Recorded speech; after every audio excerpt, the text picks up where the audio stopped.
दुनिया की सबसे बड़ी सच्चाई क्या है? वो है मृत्यु।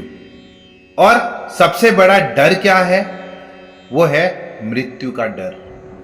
लेकिन श्री कृष्ण हमें कहते हैं जो दिखता है वो मिटेगा, लेकिन जो असली है वो कभी नहीं मरेगा। आज के श्लोक आत्मा की उस स्थिति को समझाते हैं जिसे कोई पकड़ नहीं सकता, देख नहीं सकता, पर फिर भी वो सबसे सच्ची है। अगर आपने आज की बातें समझ ली तो न कोई गम भारी पड़ेगा और न कोई मौत डराएगी। श्लोक 25 का अर्थ है कि आत्मा अव्यक्त है, मतलब जिसको व्यक्त नहीं किया जा सकता, सोच से परे है और जो कभी नहीं बदलती। इसलिए इसके लिए शौक मत करो।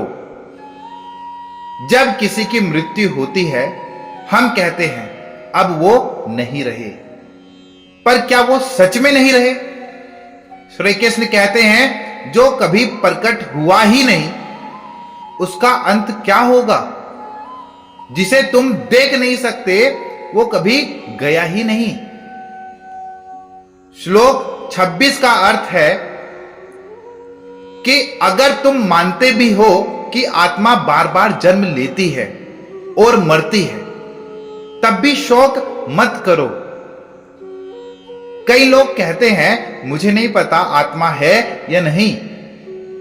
श्री कृष्ण उन्हें भी जवाब देते हैं अगर तुम मान भी लो कि सब जन्म और मृत्यु का चक्र है, तब भी शोक का क्या मतलब?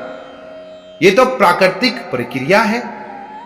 मतलब कोई भी एंगल पकड़ लो, दुख का कोई तर्क नहीं बनता।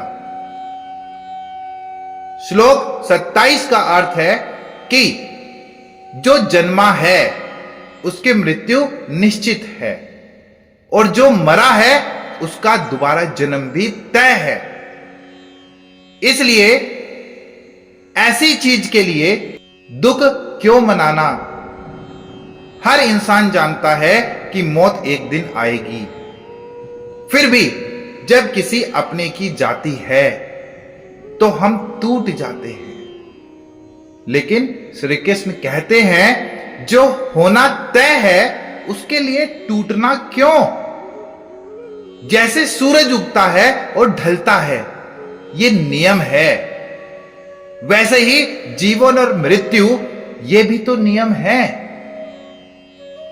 श्लोक 28 का अर्थ है कि जब सब जीव पहले अव्यक्त होते हैं, दिखाई नहीं देते, फिर बीच में प्रकट हो जाते हैं और फिर अंत में फिर से अव्यक्त हो जाते हैं, तो फिर शौक किस बात का? जब बच्चा जन्म लेता है क्या हमें पता था वो कहां था? नहीं। जब कोई मर जाता है क्या हमें पता चलता है वो कहां गया? नहीं। कृष्ण कहते हैं बीच की ये जो जिंदगी है बस एक आया और गया का सफर है। फोकस उस आत्मा पर करो जो इस शरीर के अंदर है।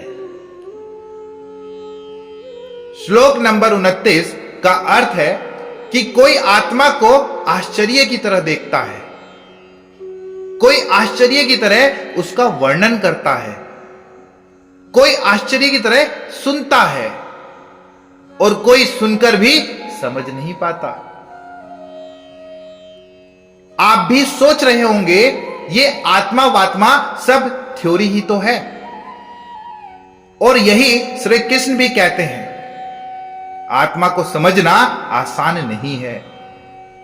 कई लोग पूरी जिंदगी सुनते हैं फिर भी नहीं समझते, लेकिन जो एक बार समझ गया वो कभी भी कुछ भी खोने से नहीं डरेगा। श्लोक नंबर 30 का अर्थ है कि हे अर्जुन, शरीर में रहने वाली आत्मा कभी मारी नहीं जा सकती। इसीलिए किसी भी जीव के लिए शौक मत करो। मौत का डर हमें तोड़ता है, लेकिन श्री कृष्ण उस डर को जड़ से काटते हैं। कहते हैं तू खुद को पहचान, शरीर नहीं आत्मा है तू। तो फिर किसी के जाने का गम क्यों? जिसे जाना ही नहीं उसका रोना क्यों? जिस दिन तुमने ये जान लिया कि तुम मर ही नहीं सकते, उस दिन कोई डर तुम्हें हिला नहीं पाएगा। श्री कृष्ण की यही गीता कहती है, अरे तू अमर है, अटल है, अडोल है, तू शरीर नहीं आत्मा है। और जब ये सच्चाई दिल में उतर जाती है ना, तब ना मृत्यु डराती है और ना बिछड़ने का दुख सताता है। धन्यवाद।